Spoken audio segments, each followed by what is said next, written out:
You're listening to a Monster Kid podcast.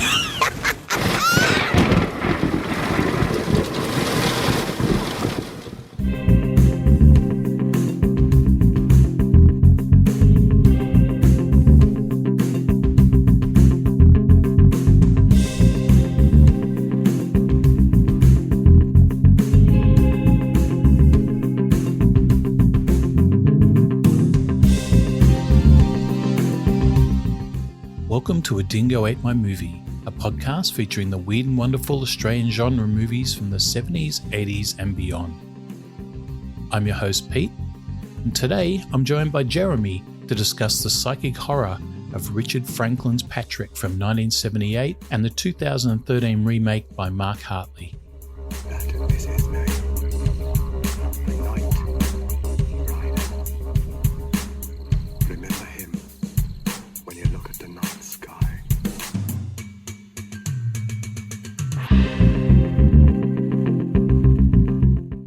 Hey Jeremy, how you doing, man?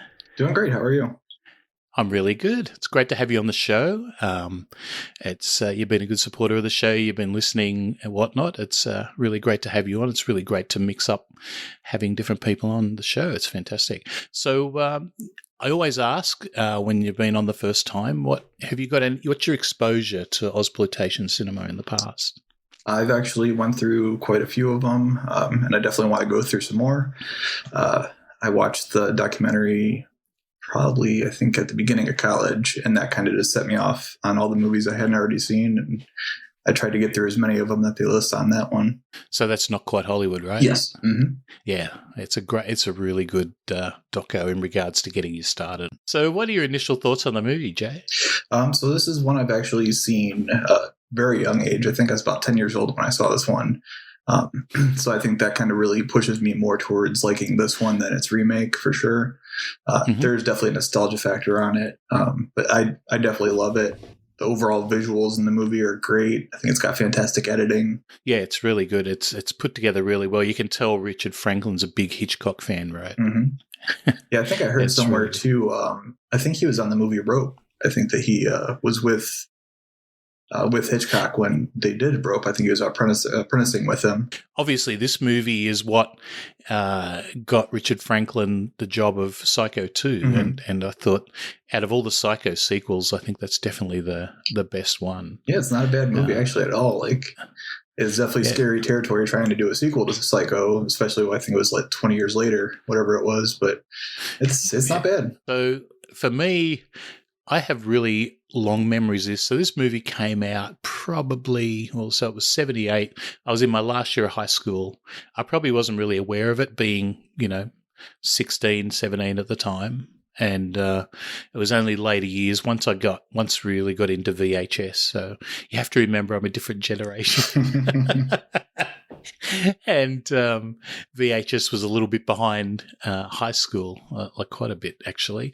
I think it was something I remember watching on VHS very early on, mostly because everyone talks about that final scene or that final jump scare, right? Mm-hmm. And that's what gives it a lot of notoriety, mm-hmm. whatever that word is. Where we watched this movie, so I watched this movie. There's a fantastic Umbrella Blu-ray that I picked up recently. It contains this movie, like the 78 original plus the 2013 remake. The extras on these two discs are fantastic. They're like a commentary for both movies. There's loads of extras. There's even a trailer for the Italian ripoff, which I think it was called Vive Ancora or something. And now I actually really want to see that movie. So, but it's really good. I'm not sure they've done anything special to the actual, to the movies themselves, or restored or anything like that. There's no notes on that. But it's just fantastic. The commentaries are great. There's so many extras, and it's really good. As far as streaming goes, I couldn't find either movie on any streaming service in Australia. I looked on all of them. The only place I could find it streaming or for streaming purchase was like the remake. So it's really hard to find this movie streaming wise. So you've really only got the Blu-ray that Umbrella released, which is fantastic, and I'd suggest everyone gets that anyway. So how about you? Where'd you watch it? I actually, unfortunately, did have to stream it. It's it's not the best quality in the world, but it's still the movie. See it in its entirety. It's Yep. They actually have 2 versions available. I watched it on Shudder for the original. Okay. Yep. And I think the 2 versions, I watched the free version, not the extended 20-minute US version that was released a year later. So I watched just the original Australian release. For the second movie, that one I was actually panicking about a little bit more, because initially I thought it was available on Shudder, and it wasn't. But I think Tubi actually wound up having that one for free, so I didn't have to wind up paying anything for either one. I actually think that's the only place I didn't look was Tubi, so it could well show up on there as well. It's interesting that, like, for an Australian movie, it's not on Australian Shudder, because I looked on there, I thought, it's got to be on there for sure. But so obviously the rights are tied up somewhere. The Blu-ray, if you're interested at all, and anyone listening from not Australia, the Blu-ray's multi-regions, and Umbrella do ship internationally, so definitely worth checking out if you're really interested in it. For a lot of the Umbrella releases, are those multinational? Pretty much all of them, I think, insofar as the Ozploitation ones.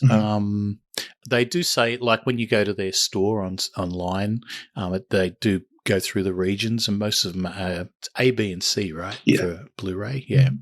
So most of them are all A, B, and C. So they're all multi-region, which is really good. It makes it a lot easier for people to get these and enjoy them, yeah. So this is another movie, much like Mad Max, that was dubbed for US audiences on release. So they decided that the distributor in the US decided that for whatever reason they were going to dub American voices on the Australian actors. I think in the commentary, the argument was, well, no one in America knows what a lift is, but they know what an elevator is, right? So that was their big argument. And so anyway, so they did that. And once again, on the Blu-ray, there's actually a scene from the movie that from the US dubbed version, and it's really weird to see. With that, and much like Mad Max, if you've seen the dub version of Mad Max, it just sounds really, as an Australian anyway, it just sounds really strange when you see different voices coming out of the mouths of people you know what they sound like. I actually haven't ever seen the dub version. I've actually only seen the Australian version of Mad Max. Yeah, that's probably the definitive version. I guess it's, it's just that way now, but the version you watched of Partrick was straight up Australian accents. Yeah, Robert Helpman was really pissed off that he was dubbed in the movie, so he ended up suing the distributors. I heard that before. Yeah. And Susan Panhaligan, I'm sorry to her if she ever hears this. I get your name wrong all the time. She had a clause in her contract which said that she can't be dubbed by somebody else. So they actually got her in to do her lines with like an American accent as well, which I thought was really interesting as well. And the scene on the Blu-ray is with her in it. And there's little bits where you can tell she's doing an American accent, but she's slipping back in because she's British. But she's slipping a little bit back into a British accent occasionally. The screenwriter, Everett DeRoche, he was told the story originally by a nurse about a quadriplegic patient who jumped out of a window after catching his wife in bed with another man. And that gave him the idea for the movie. Richard Franklin didn't want the main antagonist of his film to be suicidal, so he just borrowed the idea of the son killing his mother from Psycho, and that's where he got the idea from. The title screen font is also very inspired by Psycho. So this movie really has Psycho touches all over it, especially scenes where there's a couple of scenes where they're walking up staircases and you can just see it, and you could actually almost match them to scenes in Psycho 2 as well if you've seen that movie as well, which I thought was great. Franklin also says it's his first film, but he actually had directed a sex comedy recently, before that, called The True Story of Eskimo Nell. The greatest whomper of all time. Greatest what? Don't reckon I'll be saving myself up just for some ordinary woman, do you? Oh, no. I've got a whomper waiting for me. In fact, the only whomper in the Southern Hemisphere. Come with us on a rip-roaring adventure from the frozen north to the land of Oz, with Deadeye Dick and Mexico Pete in their search for Eskimo Nell.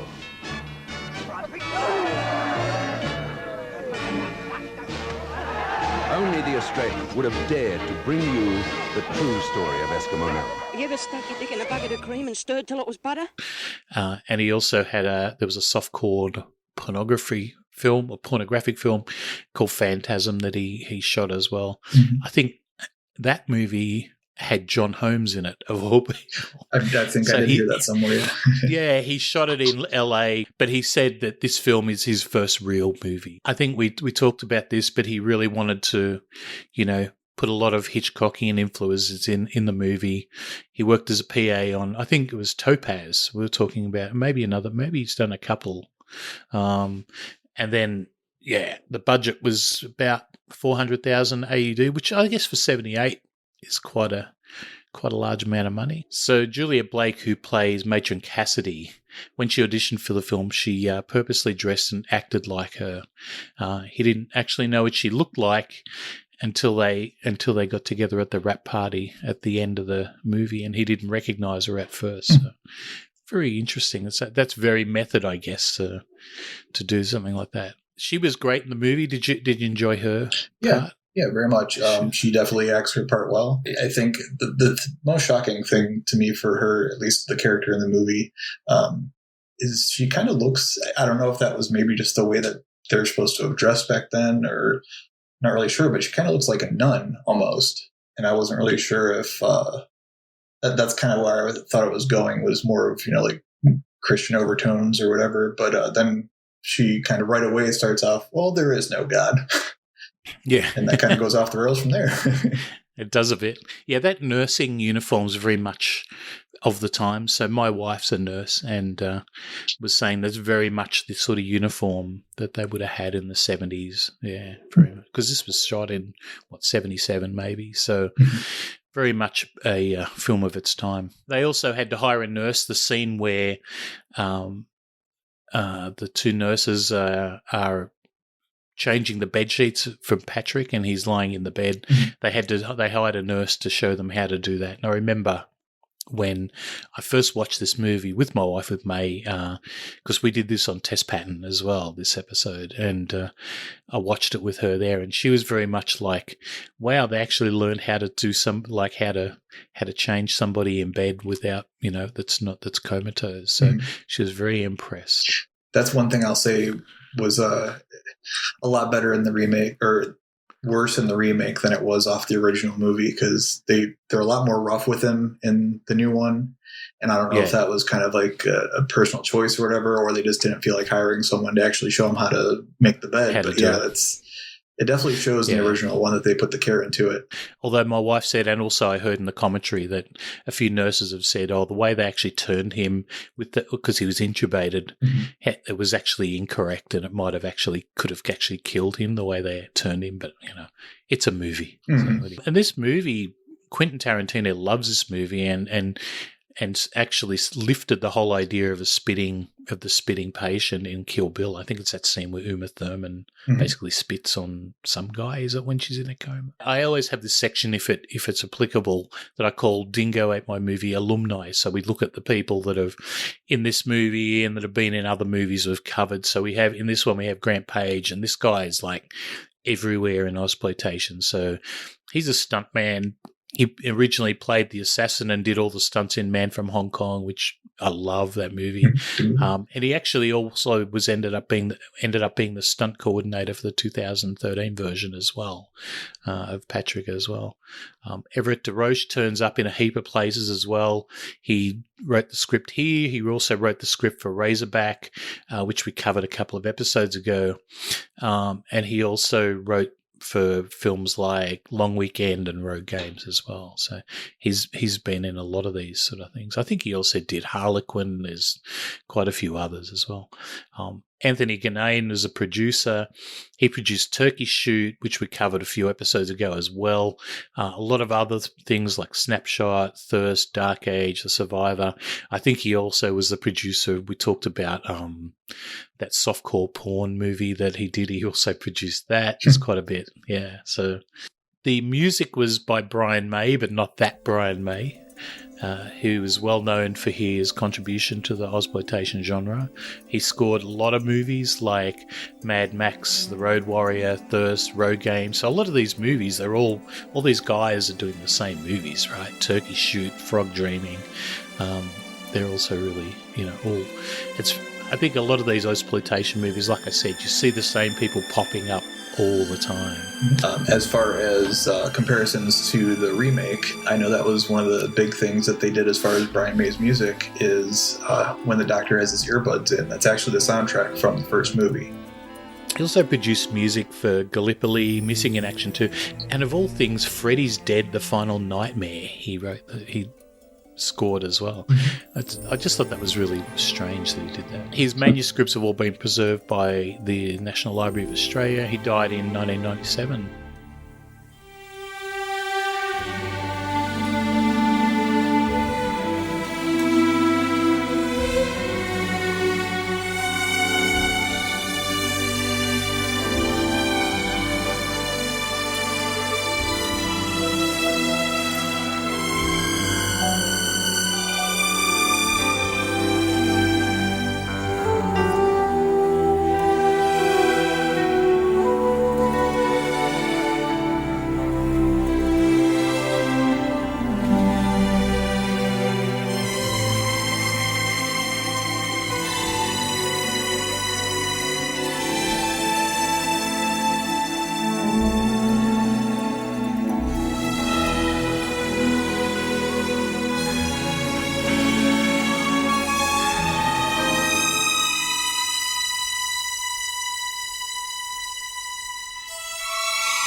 So that's all the alumni I could find in this movie. There's probably a few I missed, but generally, all the same. So let's talk a bit about the movie. So this movie for me has a few sort of makes me think of a few different things. One is obviously it's just I don't know. Do you think it's a horror movie? I think it could definitely fall in psychological thriller. For its time, kind of before those were really that popular. But I think there's enough suspense and whatnot for it to actually qualify as horror. Yeah, I think so too. Just kind of sometimes I think, like you were saying, it fits closer to the whole thriller piece, but there's enough nods to a lot of the genre that sort of make it a horror movie, I guess. Also has a lot of questions around life and prolonging life and whether you should prolong life. I think it actually gets called out by a few people in the movie in regards to how, what they're actually doing to keep this guy alive and whether they should be, doing that. When you look at Kathy Jacquard, and she's got a few issues with Dr. Roger and the way he's treating Partrick, and I think there's a few times where he talks about that he's just basically a pile of meat, and it's like, why is he just keeping him alive for that reason? And he wants to. Is it this movie? So now I've watched both movies. I'm kind of getting a bit confused occasionally. I'm like, is it this movie where he talks about wanting to find that point between life and death, or is that the second movie? I'm pretty sure that was the sequel. Yeah. Yeah, it's a sequel, isn't it? Yeah, and but. Yeah, it's all about. I think in the first movie, it's all about trying to see if he can get him to come back or something like that. So, what did you think? Like, some of the things in the movie you sort of got you to think about, or that stood out to you. First one that sticks out. Like I said, it had been a while since I had seen this one. I completely forgot about the frog part. Yeah, that was.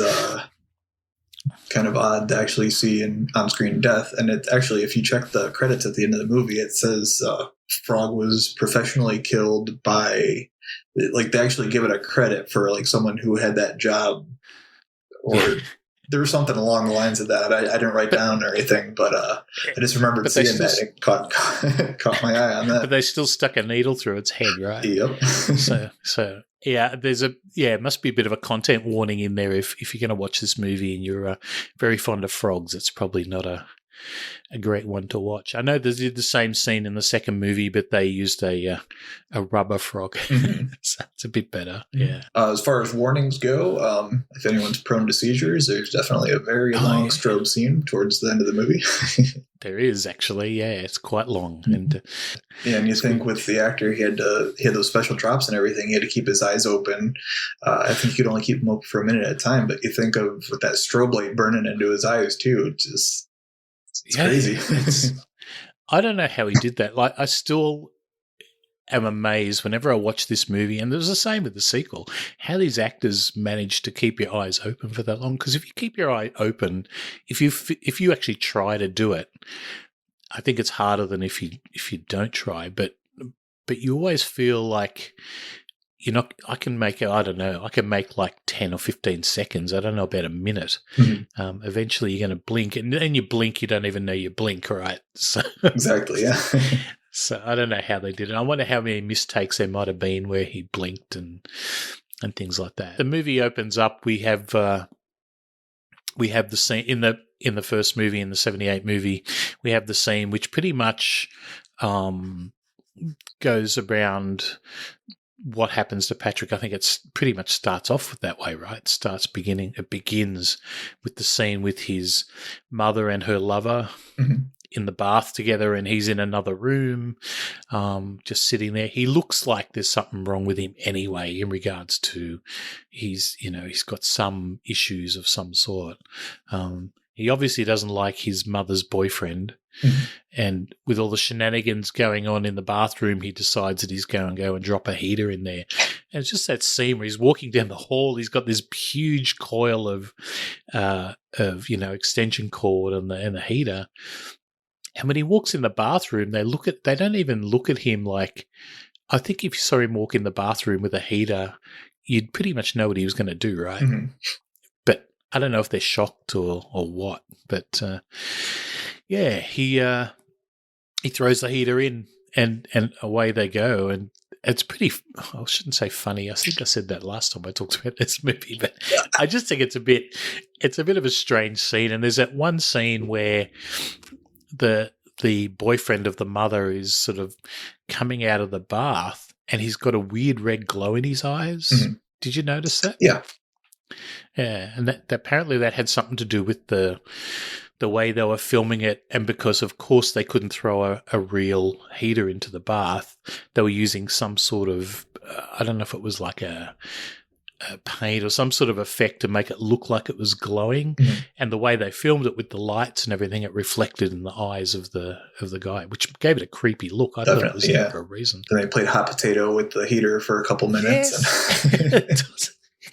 I'm like, you're throwing it backwards and forwards. Why wouldn't you throw it out of the bath? But it was odd that her hair just caught on fire like it did and whatnot. But those sort of heaters, those sort of old-fashioned heaters are pretty dangerous. So, and that one didn't look like it had a cover on it or anything. So it was a very, very interesting scene, yeah. So thoughts on any of the opening of the movie? You actually did skip right over my favorite part, is that that beautiful shot that they have of they kind of do like a split room shot where it's reflecting off of the bed knob that they have on there. Yes. Yep. The only thing is, like, you see it like pounding against the wall, and then you can see in the reflection that the two people aren't moving at all in the bed, which is kind of funny. But it sticks out. That's definitely one of the big scenes that sticks out in that movie. Then we are introduced, once they get to the hospital, we're introduced to Kathy Jacquard, who comes on as a new nurse. There's that whole piece around her being hired, and that really weird scene with Matron Cassidy where she's being, I guess, interviewed, right? And they're talking about what she has to do, but then she starts talking about all these weird things they've had from people that worked there before, and I found that scene really strange. It's a good scene, but I just found it really strange. Yeah. Any thoughts? Yeah, I think it was weird. The last one they mentioned is something where the person that had just been fired would, I think they said something like he would break off away and like dance in excrement or something like that. Yeah. I'm like, I don't know of any people that would do that, but you never know. and she gets hired, and maybe, or she gets hired by Dr. Roger, really, because he walks in and just sort of says, hire her. And I don't think Matron Cassidy's very happy about that at all. It's really interesting. And just once again, as a point of watching, I guess we'll probably end up going backwards and forwards between the movies anyway. But I just thought it was interesting in the second movie how they had the big, I don't know if we want to spoil it. You should watch it. Anyway, the thing in the second movie is that it turns out that Matron Cassidy is Dr. Roger's daughter.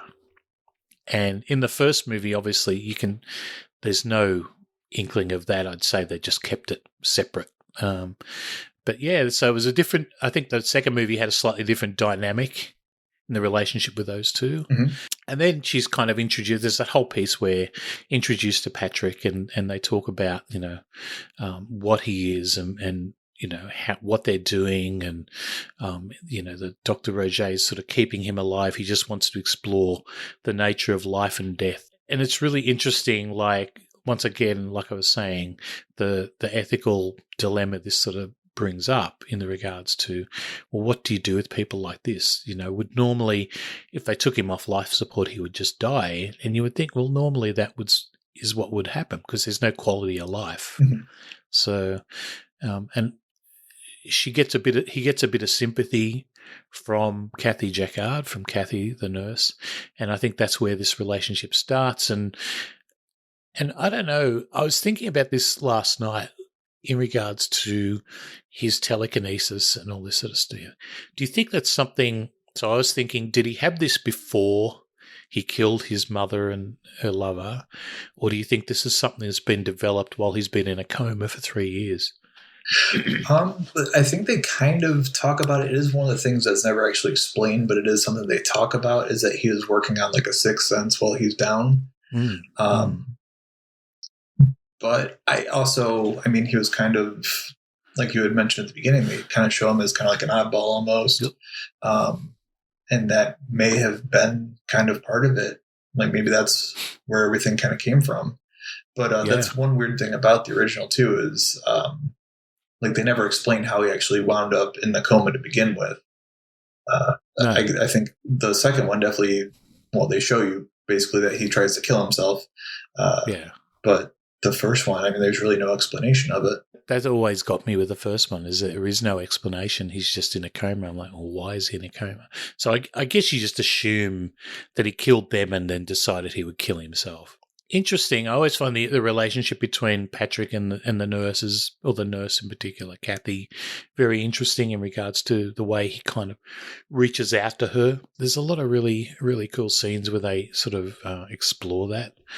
The whole piece with the typewriter going backwards and forwards and is really cool. I think that's a really great device in regards to sort of giving a character that's lying there in a coma that can't really act, so to speak, give him a personality and give him a way of communicating. Yeah, I think that was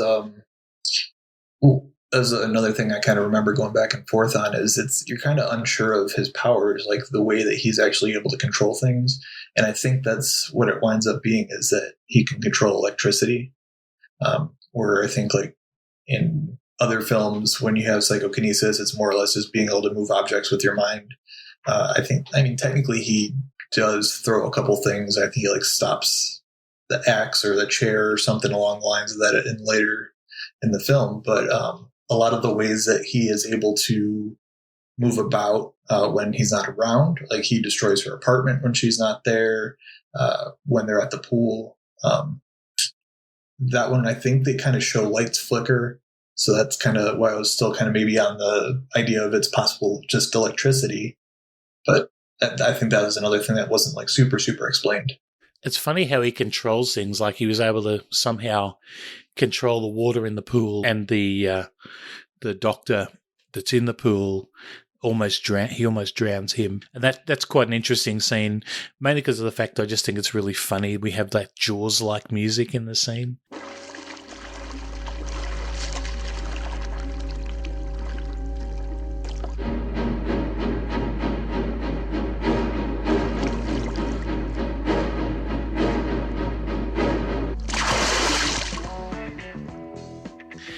which is a direct rip-off. And even in the commentary, Franklin's talking about that was his whole idea, was to have like a Jaws sort of scene, because Jaws only came out, this is 78, so Jaws came out 75, I think, a few years earlier. So yeah, he was pretty over the top with that. That's a weird scene. The scene in the pool I find quite strange. I'm kind of glad they didn't do it in the remake. But you know, it's kind of interesting how he always just tries to kill everybody and he actually can control their mind. So the scene where Kathy's husband picks up the crock pot or whatever it is, the ceramic pot that's hot, with just his bare hands, and that sort of control that he has over people is really, really interesting. Yeah, that was in the original one. That was one thing that they did very well. Is he has that like numbness in his hands, and that's why he doesn't even realize his hands are burning. And he kind of drops the plate, and you see that his hands are all burnt up. And then I think they had mentioned somewhere later in the movie that one of the other nurse's boyfriends started experiencing the same kind of thing, where his legs, he felt numbness in his legs. I think that was kind of a good callback later on in the movie to that actual scene. And that's, I think, not to go too far to the end, but that's kind of, I think, where things started clicking for her, figuring out where her husband was kind of near the end. And on the same thing in the next movie, the remake, that's one where they went real extreme with it, because you see Kathy outside, and all of a sudden she says that she smells something burning, and then she goes in the house, and he's there, hands are just both just on the stove, full bore, and you watch him rip the skin off of his hands, and they definitely went a little over the top on that one. Yeah, they did a bit. It's interesting, like the way he can control everybody.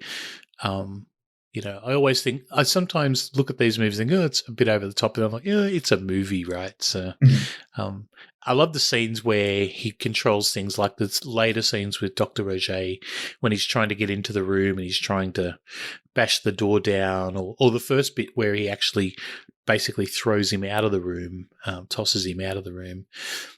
And the other bit that's almost the same, but he doesn't use any powers normally, is with Matron Cassidy. She just doesn't go near him at all.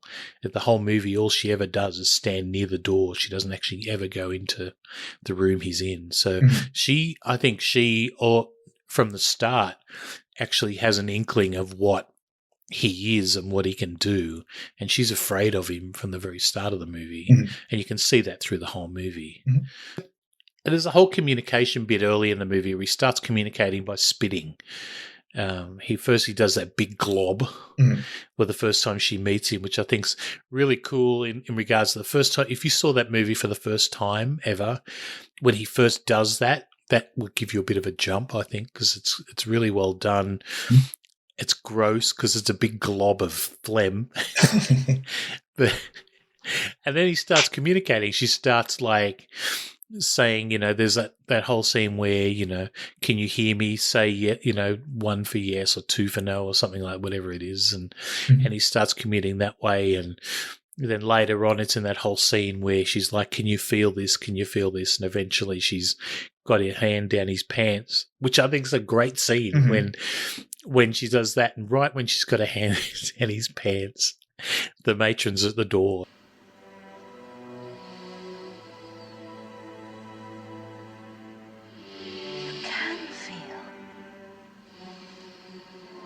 Feel that? Can you feel that? Can you feel that?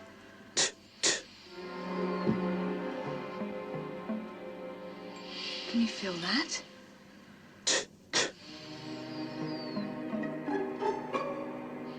Can you feel that?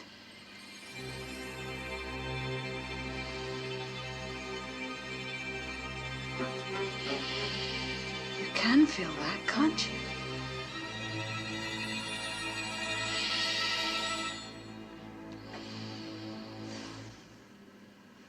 When you have a moment, sister. And she's like, when you have a minute, sort of thing. So, but yeah, and she's kind of she knows, Kathy knows that there's some reaction there, but Patrick's not showing it to anybody else. He's not.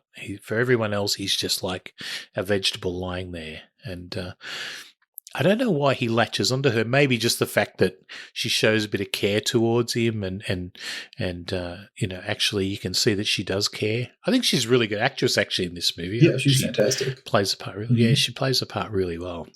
I think that's, as far as comparisons go too. She's a lot more, like, her timing is a lot better. She's really funny, especially in that scene where she is caught with her hand on his pants. I think just her reaction to that is just a lot funnier. Where in the new one, it's just, I don't know. It's kind of played off for laughs in the original one. Yeah, the second one's a bit more serious, and the second one, of course, because it's made how many years later? I don't know, 30 years later, 25 years later, whatever it is. Yeah, good scenes. I like the way, like I said, I kind of like the relationship the two of them have through the movie, even though it's kind of ends up being not a great relationship, and he's obviously manipulating her and manipulating everybody around him, really, and he's quite vengeful. When you start the movie, you know he's killed people, you know he's killed his mother and the lover, but there's that little point when she starts talking to him in the hospital, you think, oh, they're going to have a nice little relationship.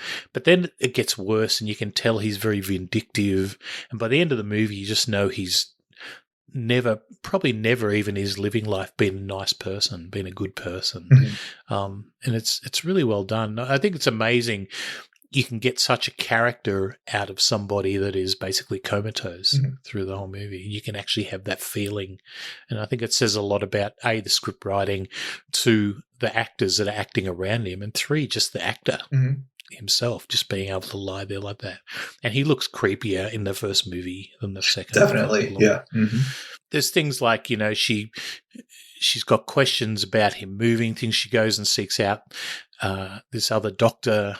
And we have that whole pool scene where, he tries to drown the doctor in the pool, which we already talked about, which is a bit weird. But then there's that exposition where they're having the scene and he's explaining how a brain works while he's peeling a mandarin, I think it is, or an orange. Mm-hmm. Here is the brain. 2 cerebral hemispheres, each divided into lobes: frontal, temporal, parietal, occipital. Now, within each lobe are over 100 million nerve cells and fibers, any one of which is capable of conducting a message to the cerebral cortex. You follow me? I learnt that in my first year of nursing. Well, it's the easy part. Now, sure, we can probe around and find the nerve that's responsible for wiggling a patient's toes.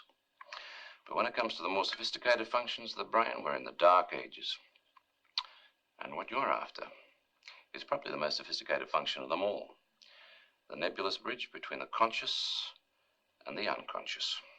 You mean the soul, the life force? Do I detect a note of sarcasm? All right, try this. Anything's possible. We have 5 known senses. Now, a man who loses any one of them, his sight, for example, automatically compensates with a keener sense of hearing, finer sense of touch. Now, Partrick, with all 5 senses cut off, if there is such a thing as a 6th sense, he's had 3 years to develop a beauty. And we get a little bit of exposition there about, and he's kind of on board. He kind of slowly comes around to her way of thinking. I guess she doesn't really want to say much because she sounds crazy if she talks about it to him. It's just really, really interesting how she brings him along for the ride. And once again, in the different movies, there's different people, right? The second movie, is he a psychiatrist? Yes. Mm-hmm. Yeah. The first movie, I think he's some sort of brain surgeon or some specialist or something like that. Is that right? Yeah. And he has the doctor guy basically survives this one. Doesn't survive the second movie. But the second movie is very different. We'll talk about that in regards to how it's played more horror than the first movie, I think, anyway. Yeah. Especially when it comes to cheap jump scares. Mm-hmm. So that was my biggest complaint with that one. Yeah, same. she meets up with this doctor. They end up back at the house, and I think we talked about before. You mentioned how he kind of rearranges her furniture, so to speak. Initially, she thinks it's her husband, Ed, I think his name is, and he says it wasn't him. And that's when we get the next scene where we talked about where she sort of feels, around his legs and up with his erection. And then there's the pieces where she starts having to type these reports for Dr. Roger, and that's where all the typewriter stuff starts. And I think the typewriter in this movie works better than the computer in the second movie. Yeah. Mm-hmm. Mainly in the way it's just more percussive for starters, so it's a lot more urgent. And it makes a lot more sense. So when they filmed that, they actually it was an electric typewriter, and they actually had somebody in another room typing all that stuff at the same time. Yeah, it's definitely more tension building than just seeing the letters kind of fly across the computer screen in the remake. Yeah. And because it was 2013, it's sort of a fairly old computer, and it looks dated now. Whereas I think a typewriter, even though it's old and it's old, kind of doesn't have the same sort of feeling as being as dated. You know what I mean? When you look at an old computer in a movie, you go, wow, that's a really old computer. Whereas when you look at a typewriter, you go, oh, it's a typewriter from years ago, but that's all it is. Right? Exactly. So she almost gets fired for having her hands down his pants. When she nearly gets fired, she's told, not to make waves, essentially, not to get involved in anything, just do your job and things like that. Effectively, she kind of does that. She tries to do that for a while, and then she's typing some more stuff for Dr. Roger, and then he starts using her mind. There's that point where she actually kind of blanks out, and that's where he starts communicating to her a lot more, and types, messages that are quite, rude and very confronting. And then he writes that algebra equation on the computer. I can't even make sense of what that would be. I don't know if it's anything. Yeah, math is definitely not my strong subject, but no, it definitely wasn't mine either. I kind of wanted to look it up just to see if there was any significance to it, because I don't know. I think that was even what she says too, is that she doesn't know anything about math, or the doctor said something about that. I don't remember exactly who it was. But, yeah, it would definitely be interesting to find out if that actually meant something. And then, then Ed goes to the hospital to drop off some flowers. Doesn't he also buy her a car, yes. Right? He buys her a sports car. Talk about somebody wanting to repair their marriage by just, spending money on somebody. But anyway, he wants to buy her a car. He turns up with the flowers, and he ends up going into the lift, and he pretty much stays there for the rest of the movie. Yeah, and it's a long time until you actually realize, they give you in that movie enough time to actually completely forget about him before. Yeah.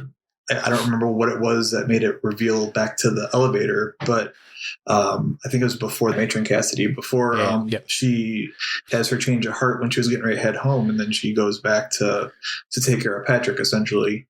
I think that's finally when you realize, if you weren't paying enough attention, this guy's been missing for the last 35 minutes and nobody's even said anything about him. Because I think that's where she's a little bit more developing her relationship with the doctor, and he just kind of gets pushed aside for a while. He does. And I think I worked out that he was in that lift for almost 2 days in movie, in time of the movie passes. Definitely a day and a half, for sure. And there's that scene, which I never realized, because the first time I watched this, one of the other times I've watched this, I've watched it, and I know we've got two rooms where we watch movies here at home. We've got one room which is kind of like a open plan kitchen lounge sort of area, and we've got I think it's about a 45-inch TV in there. It's quite large, and we watch most of our news, and if we decide to watch something after dinner, we'll watch there.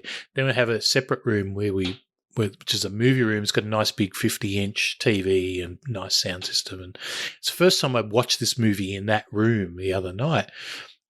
And it's the first time I noticed there's a shot of him in the lift, and there's obviously, besides the flowers on the ground, there's fecal matter on the floor. Oh, did you notice that? I did not realize that. So, yeah. And I was like, really? And then when I listened to the commentary, when I was watching it with the commentary, they actually call it out. And I'm like, oh my God, I didn't realize something. Okay, at least it's realistic. Because then I'm always thinking, if he was in there for a day and a half, there's a point where he's going to have to take a leak. And there's a point where he's most likely going to want to, to drop a shit, for want of a better term. And it was good they kind of all thought of that. But, I never noticed it on the normal TV. So it was only when I watched it on the larger TV. Yeah, I think because when I initially watched that movie, like I said, it had been a long time ago. I was about 10 years old when I first saw it. But I know for sure it was on VHS when I saw it. And I think it was probably darker on our TV at home at the time. And I definitely didn't notice anything then. And then this time around, I can kind of see something, but I have a smaller TV in our bedroom that we were watching it on. And it looked to me almost like he was trying to eat the flowers, and maybe he had thrown up from them or something like that. Yeah. But then I think that makes more sense now that you're pointing that out. Yeah, I was quite amazed when I saw it. I was like, "Is that what I think it is?" And then there's the scene where Kathy and Brian sneak into the hospital. Oh, sorry. Before that, there's that whole scene where Dr. Roget's using that electro sort of things on his head. Shock therapy. I don't know what you call that. It's shock therapy, basically. And which looks pretty bad. And apparently the actor that played Partrick at the time was willing to actually have it done to him. Really? so he could really, react properly. And Richard Franklin's like, no fucking way, right? And those scenes are pretty bad. In regards to they're very quite unsettling because that sort of thing did go on then, right? Yeah. And it's pretty off. There was a hospital here in Sydney. I can't remember the name of it. There was a investigation years ago where they used to do shock therapy on people that didn't really need it. It was, people that just had drug addictions they were trying to cure of them, those sort of things, and the damage that can do to somebody is immeasurable. I don't even think, do they even do that sort of stuff anymore? I think it may be a mild form of it, definitely not the voltage that they're doing. If it is still used today, I can't say for sure if it is. Yeah. But I know even here in America, there's been around probably about that time, if not maybe just a little earlier. I know for sure around the 50s and stuff, they would shock people if they were, homosexual or anything like that. Yeah. Because they were considered a mental illness back in those days. It's crazy. It is crazy. It's crazy how society, changes like this, where they think, I guess there was a time where people thought smoking was fine and good for you. Yeah. Right? And things like that. And they used to have, I don't know, it's not an urban myth, right, that they used to put cocaine in Coca-Cola years ago. Is that right? Cocaine, yeah. Mm-hmm. Yeah. So, there was all those things and that happened at a time and they still think it's fine. I'm sure we'll look back at certain things in 30, 50 years and sort of be like, well, actually that was wrong, even though that happened in 2020, You don't know what's gonna change.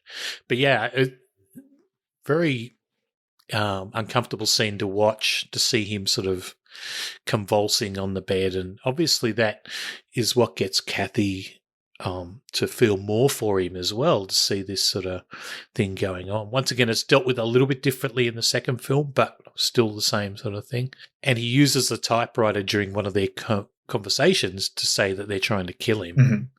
When all they really need to kill him is to pull a plug. But anyway. So then they sneak into the hospital. This is Kathy and Brian, so the doctor. And that's when they examine him because Brian wants to understand what it is and he wants to see some sort of proof. So this is where we see the strobe lights.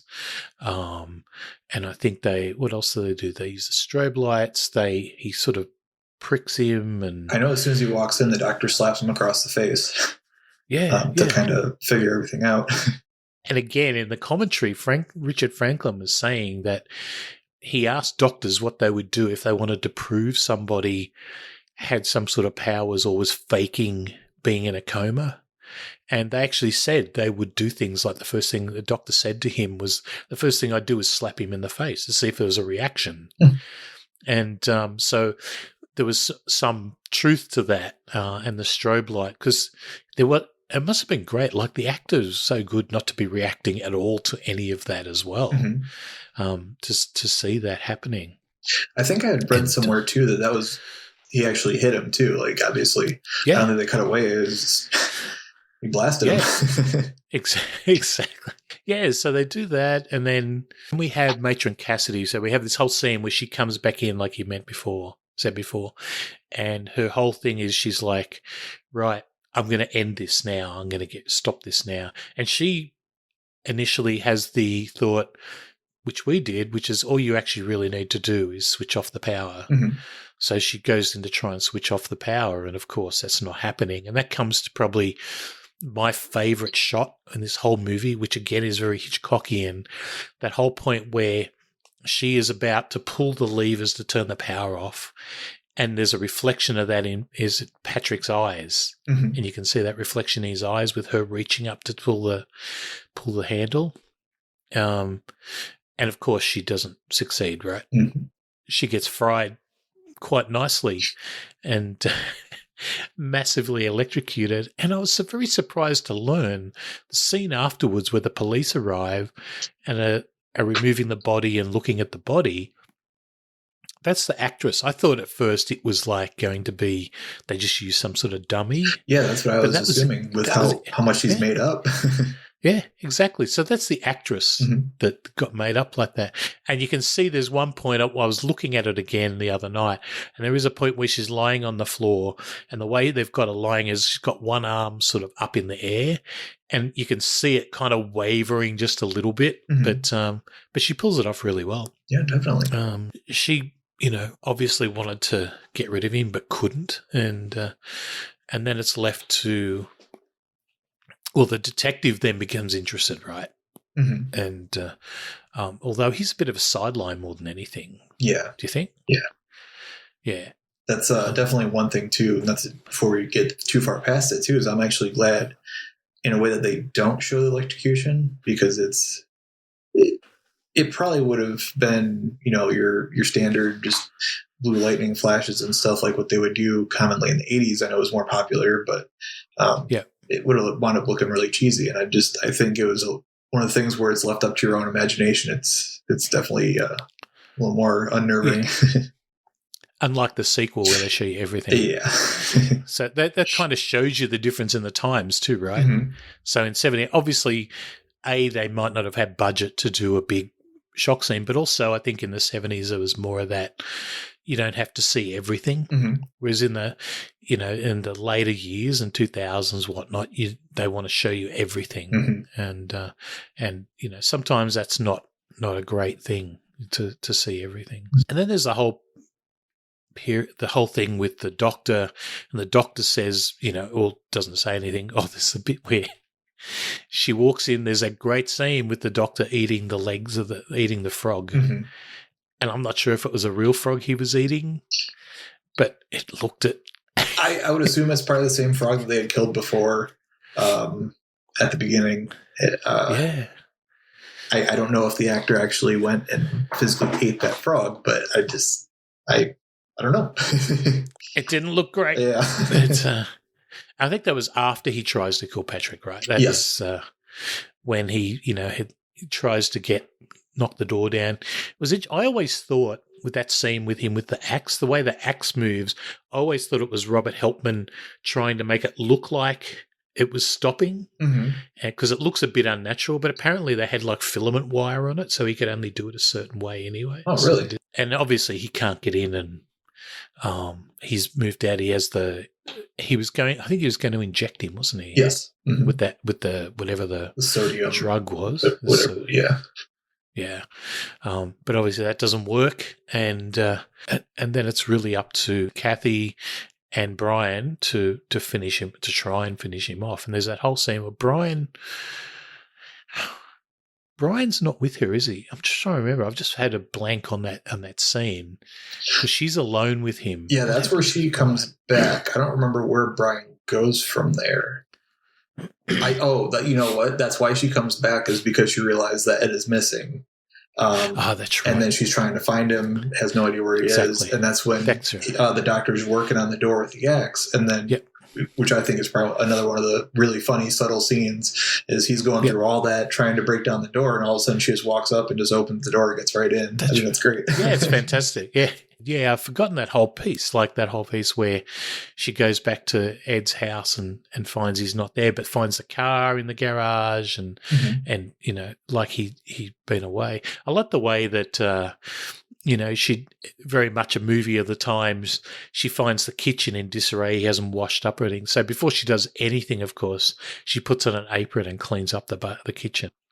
Yeah, and she eventually tracks him down by ringing someone at the pub, and the pub says, "Oh, he went to buy a car from blah blah blah," and so she figures he's back at the hospital. And that is a great scene too, because they show they actually show the car that he had purchased for her waiting out front, and like they show that someone's getting ready to tow it away. And at first, I mean, you could kind of make the assumption that it's his car, but you don't really know that until, you know, she calls him up and, this car was brought into my station because it got towed away. And she's like, well, where is it towed from? It's right in front of her as it happened. And then we've got the scene where I guess she wants to kill him and inject him with this, I think it's potassium chloride. That sounds right. Sort of things. Yeah. And he talks to her once again through the typewriter, giving her a choice of, you know, injecting him with the syringe or letting Ed die. So he knows where Ed is, she doesn't. And he keeps giving her hints as to where he is. I think I'm trying to remember what it is. It's something about he's all tied up or something like that. Something, or like he's hanging around in a box or something. Around. Yeah. He's boxed in. Hanging around or something. Yeah. She chooses then, look, I'm going to kill Partrick and just see if I can still, you know, get Ed back. And then he tries to so he somehow gets into her head again, and he wants her to kill himself. He seems to think that if she kills himself and then he lets him die, that they'll be together, which I don't know how that works, but that's what he's thinking. And he somehow possesses her, and she's about to inject herself. And I think that's when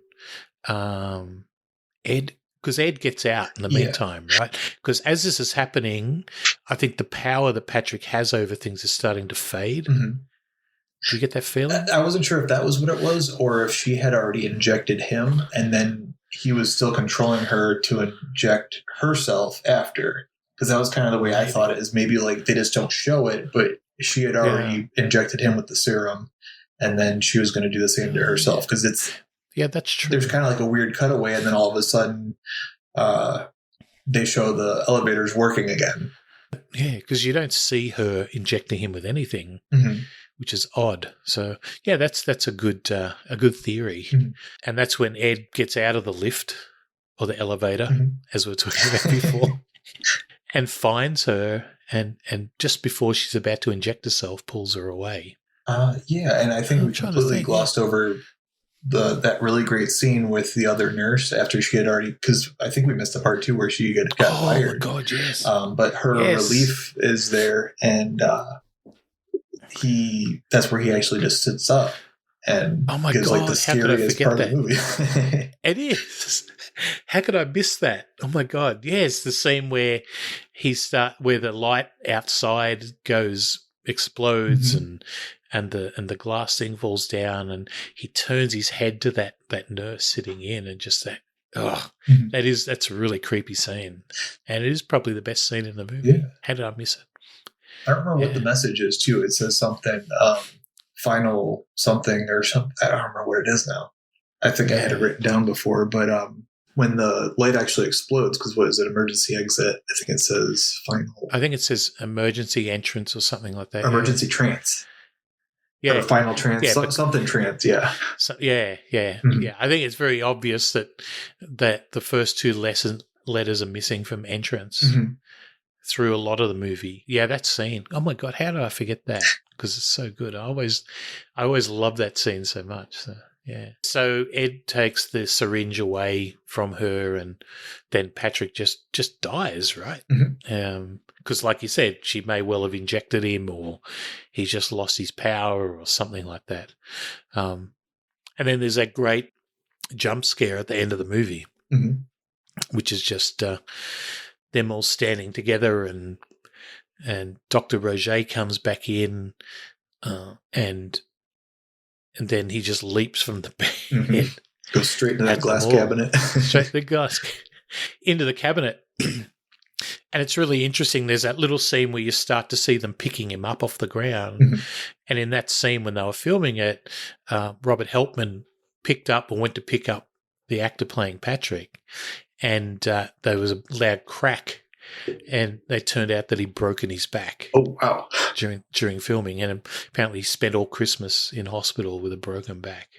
And those scenes where Dr. Roger is on the floor a bit earlier, where he gets hit in the head with the pot plant, and he's on the floor and he's crawling to get the syringe under the bed and whatnot. That's a stand-in doing that. Because all those shots are from behind, and so that's someone they had to get standing because he was in hospital with a broken back. Oh, wow!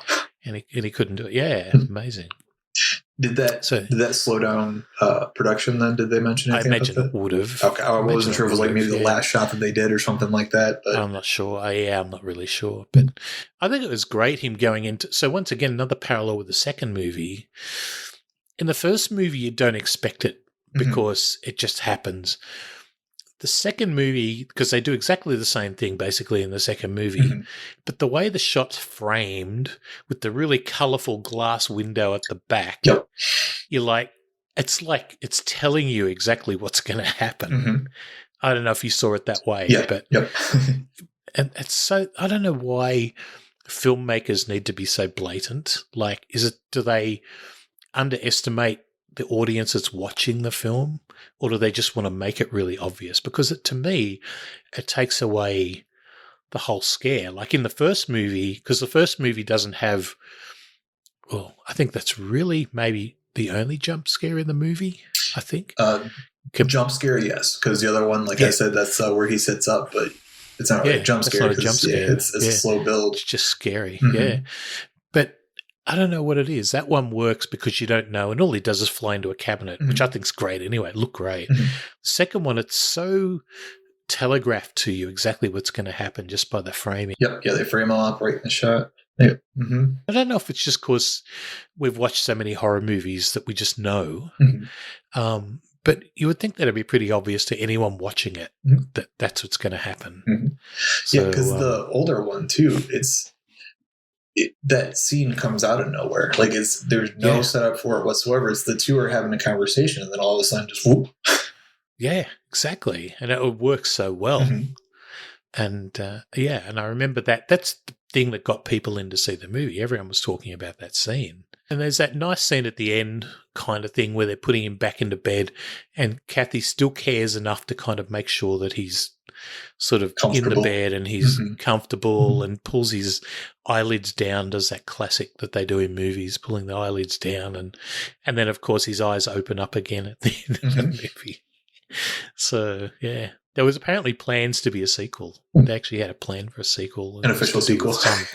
There was supposed to be some movie. They actually talked about it, where it was supposed to be some sort of cult kidnapped his body or something like that, and he wasn't dead, and they took his body away and did stuff. I don't know, but that was apparently an idea they had for that. A couple of really good scenes there for me. The one with the matron pulling down the levers and the reflection in his eyes when she's doing that. And then, of course, the one that I missed totally of where he turns his head at that other nurse, which just is probably the most frightening scene in the whole movie, right? And the look on his face, you just never forget it. So, any favourite scenes and pieces for you from that movie? I would definitely say same one where he sits up. Definitely favorite shot. I think I'd previously mentioned too was this shot of the bed. It's just it is very Hitchcockian, and it's just a beautiful shot. I think it's such a good movie. I think it's well worth a watch, and if you can watch it, it's just a pity it's not available everywhere. So. And then I guess talking about the second movie, we won't go through the plot because the plot's kind of just talking about that. So the plot is kind of the same, right? Mhm. It has the same bare bones outline. I don't think the acting's quite as strong. I think the lead, what's her name? Is it Shani Vincent? Yeah, I believe so. I like her in the movie, but I don't think she's as good in that part Mhm. as Susan Penglington was. There was parts of that movie though I did really like, the 2013 version. Mhm. I actually thought it was pretty well put together, but like you mentioned before, there's way too many cheap jump scares in it. And the director and a couple of the production people on the commentary kind of basically said the same thing, that they put a lot of jump scares in, and they even said that most people that criticize the movie criticize the amount of jump scares Mhm. that are in it. But they were kind of like happy to do it, and they would, from the sounds of it, would do it again. Interesting to note that the director of the second movie was the guy who put together Not Quite Hollywood and directed that, Mhm. and a few others, because he's got some great documentaries. There's Not Quite Hollywood. There's the other one that he did about Cannon films. Yeah, so he did the Cannon movie as well. Mhm. Yeah, like I said, the movie suffers a lot from too many jump scares. Mhm. There's some good actors in it. Charles Dance is really good, I think, Mhm. as Dr. Roger. Any thoughts on the second one? Right off the bat, I think definitely the guy who plays Partrick he's not as good. I don't know a better way of like describing it, but his face isn't as menacing when he's laying there. He has, the original Partrick had the exact same kind of expression the whole time too, but his is just a lot more eerie, and he was able to do a lot more without actually moving around or anything. Yeah, I thought he wasn't quite as good. There's some parts, like I said, I thought Charles Dance was good in the movie. I thought as a movie goes, it's a reasonably solid remake. Mm-hmm. I've seen worse remakes of movies. Oh, definitely. Yeah, it's a spot on remake. It's I think the biggest problem was I did watch them so close to each other, and I watched the original, then I watched that one. I think if you don't watch the original and then just watch that movie, it's just definitely a great movie. It stands on its own, but there is definitely some big flaws in it still. Yeah, I think if you had no idea the first movie existed and you saw this version, you'd be quite happy. Mm-hmm. You'd think you're watching a good movie. I thought Rachel Griffiths was good in it. So she was Matron Cassidy in this movie. That was apparently her first genre movie that she'd ever done. So she was really keen to be involved in that. There's more kills definitely in it. Some of the kills are pretty good. Like the only one to be the one where the doctor drives off the cliff. I don't mind that. At least the car didn't explode when it hit the bottom. Like that was something. Mm-hmm. But you don't really see it hit the bottom.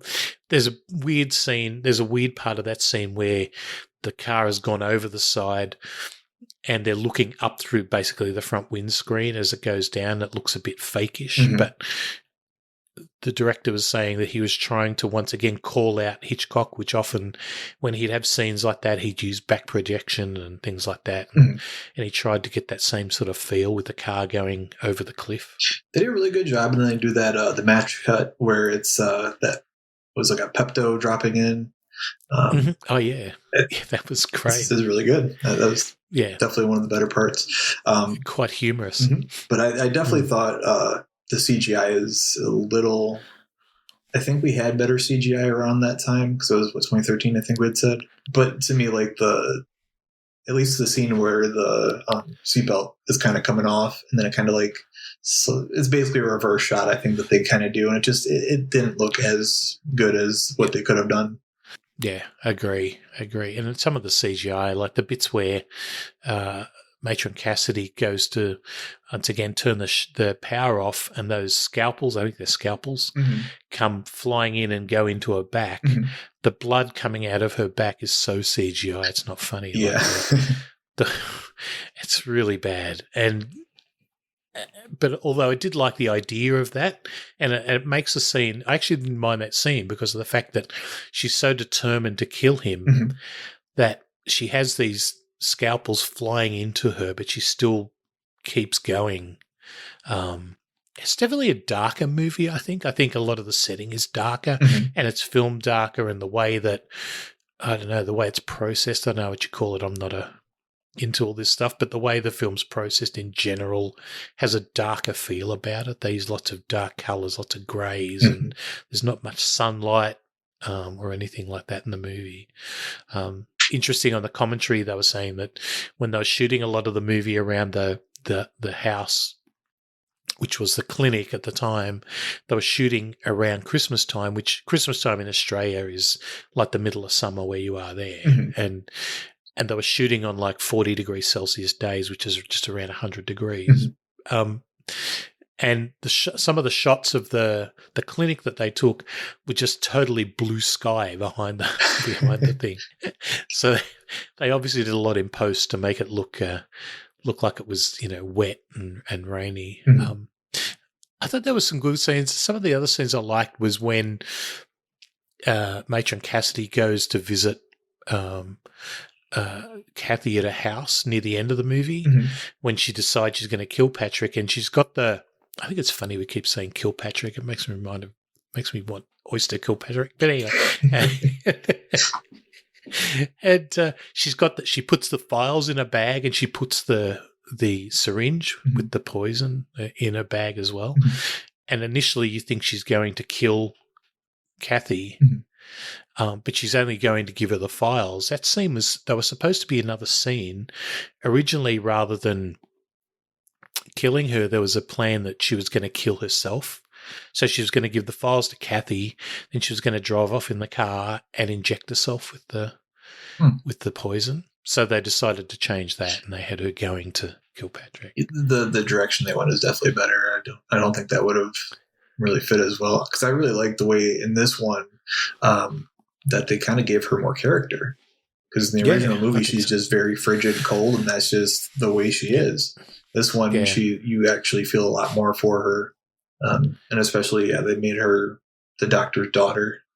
And actually, for a little while towards the end, I thought they were going to do a complete 180 and have to where Partrick was like her brother and the doctor's son, because they never show the parents die up to that point. And then you're waiting for it, it's coming. But I was like, maybe they're going to go a different direction with this.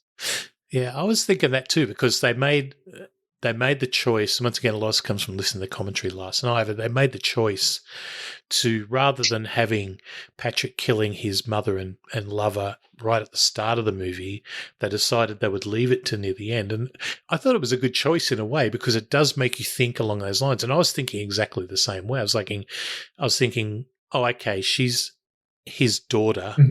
I bet he's the brother or something like that, that he had some sort of, because we had no idea at this time that the storyline at the beginning was going to be the same.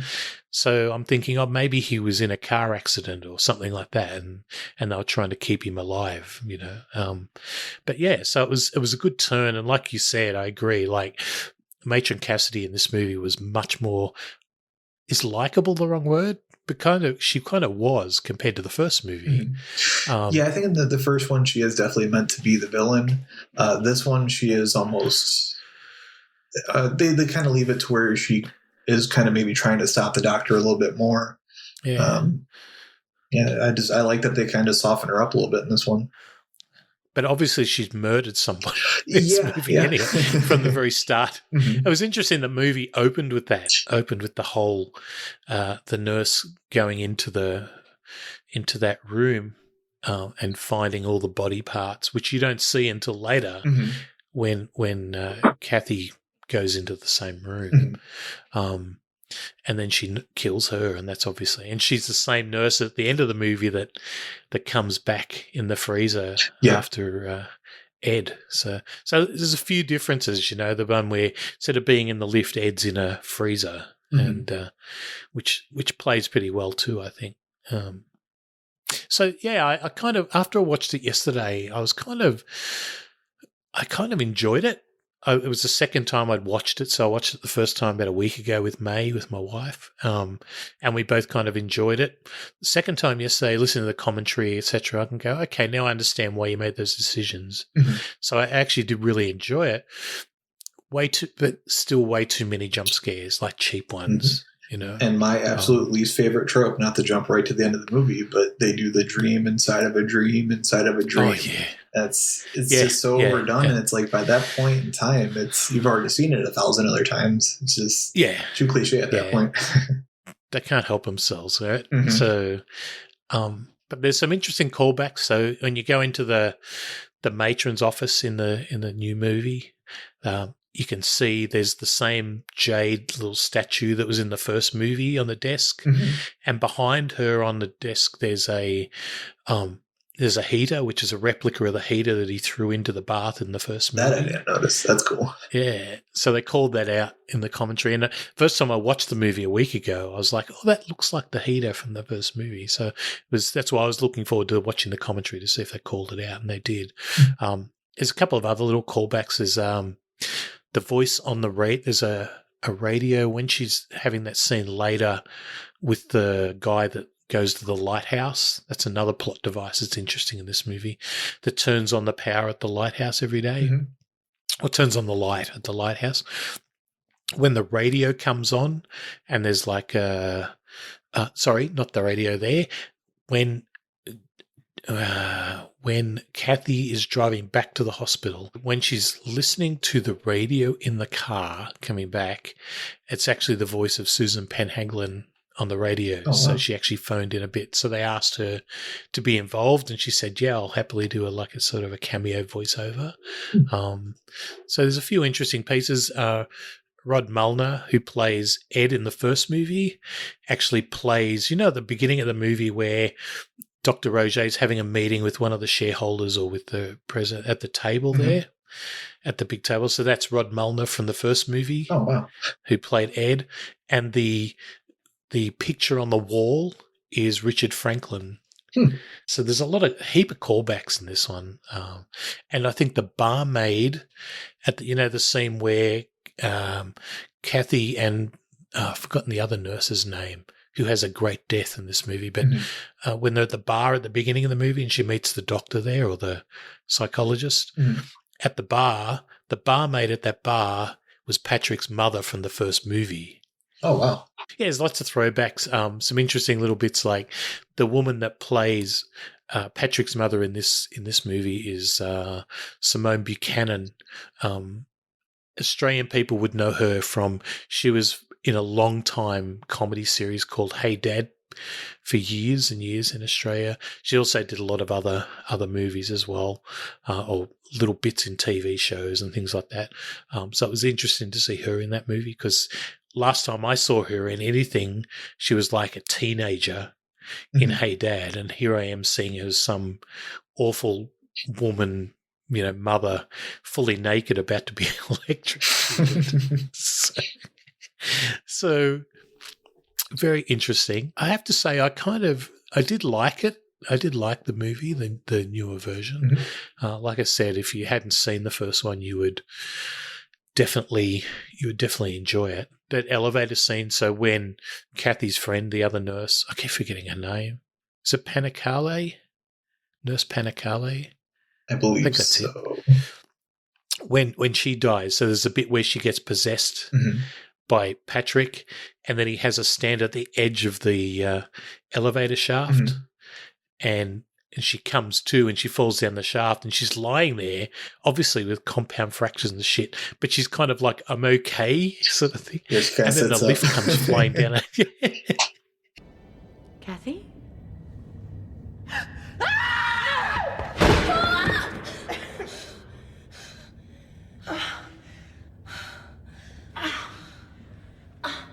Yeah, I'm okay.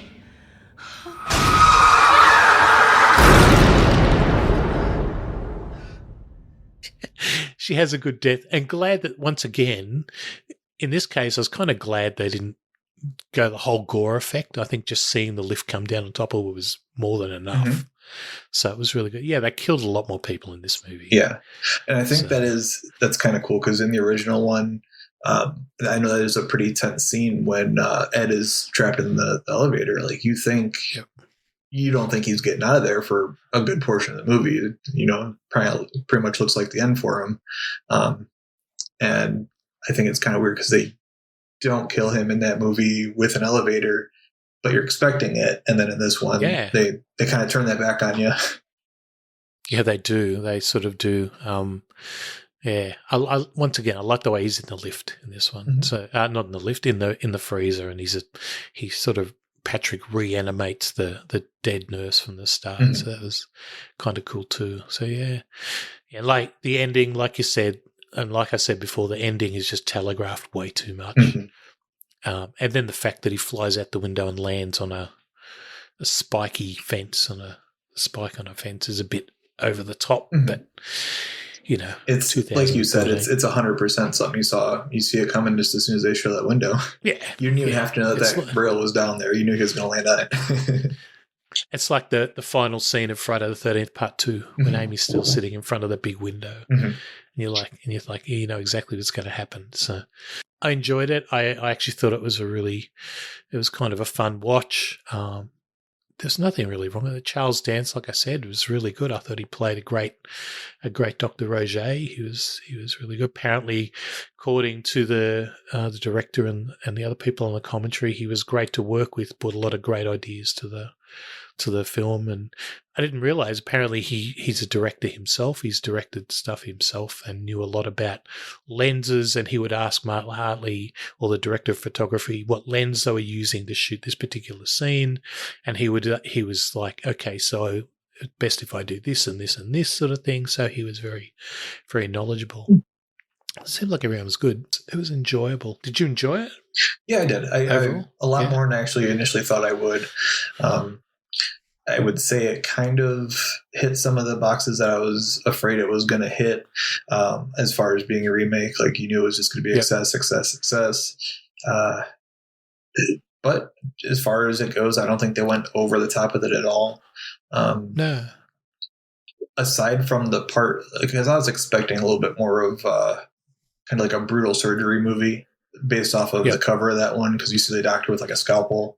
And I figured maybe it was going to go like a little bit more torture porny, and I'm glad it did for sure. I think definitely went a better direction with it. The only cringy part of the movie for me, and I just thought about it, was that scene where Kathy's walked into that room of the other patients lying in their beds, and they all start sitting up, and they're saying Partrick wants his hand job in unison. I was like, oh, this is fucking weird.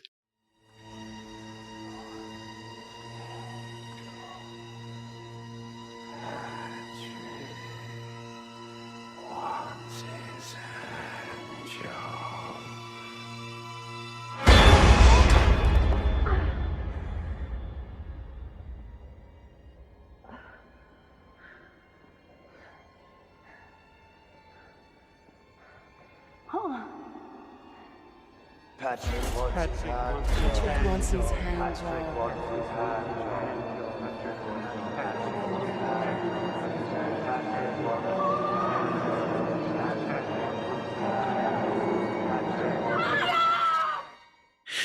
That's the only scene didn't really hit it for me. I was like, okay, I can see why they're doing this, but I was like, it's just stupid. So, did you think the same, or did you? Yeah. It was a little bit more of kind of like forced comedy. I think the only comedy relief in that movie is the part with the elevator. Any thoughts overall on the two movies? I would definitely say I like the first movie better, but there's definitely nothing wrong with the second one. The remake, it is definitely, like you had mentioned, I've definitely seen worse remakes. They're out there. Yeah. But the first one definitely has that nostalgia factor for me. And it's just overall, it's just shot better.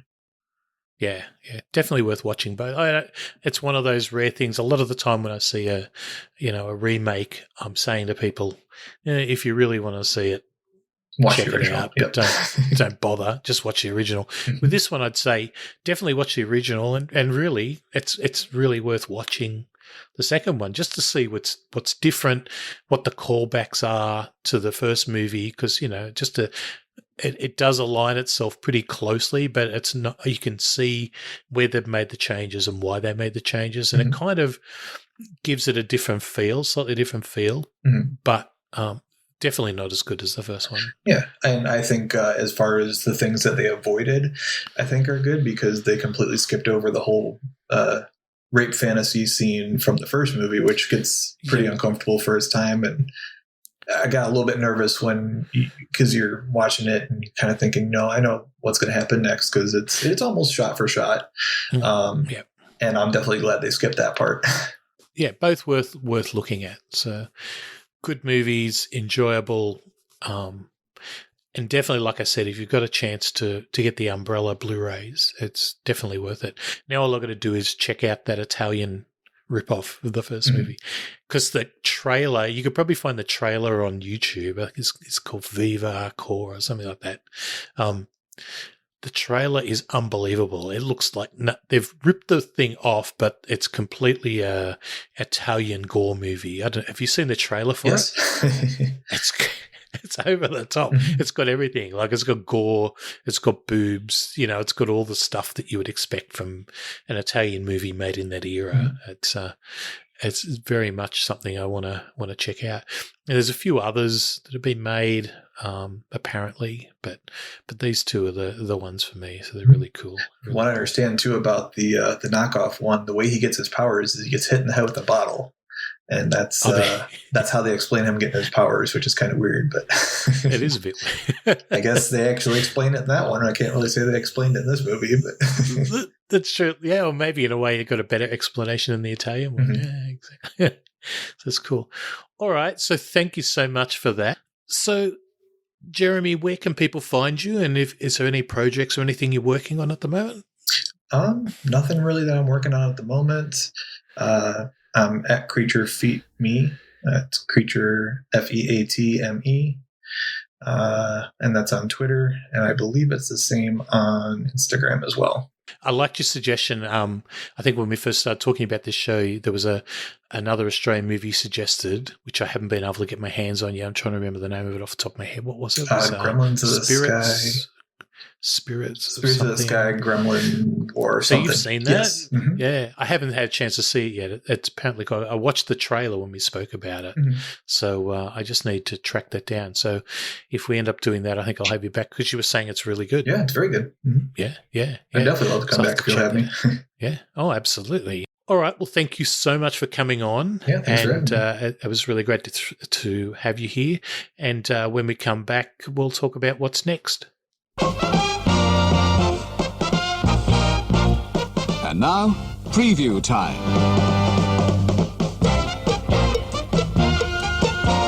When it comes to entertainment, you can't beat a good film. So let's take a look at what's coming your way. Road games. What the hell? The truck driver plays games.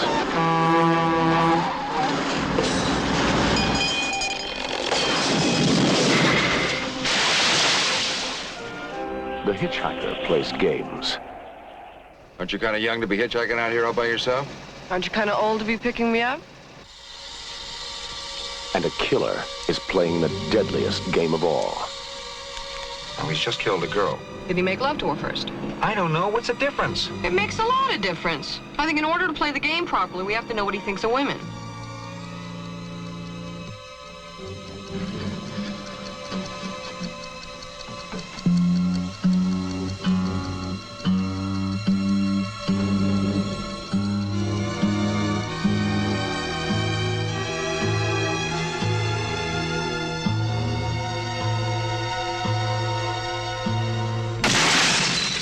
Stacy Keach is Quid.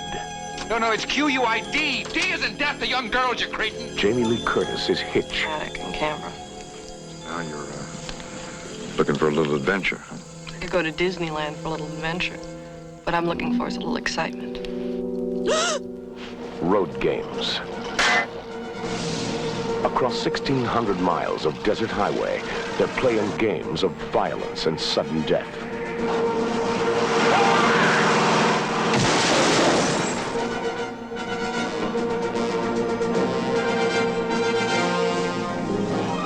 Road games. It's my game.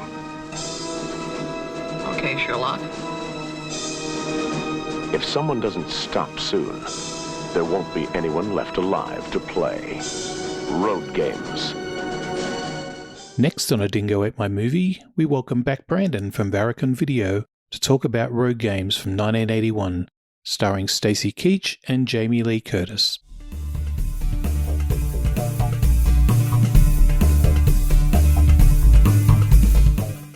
Thanks for taking the time to listen to this episode.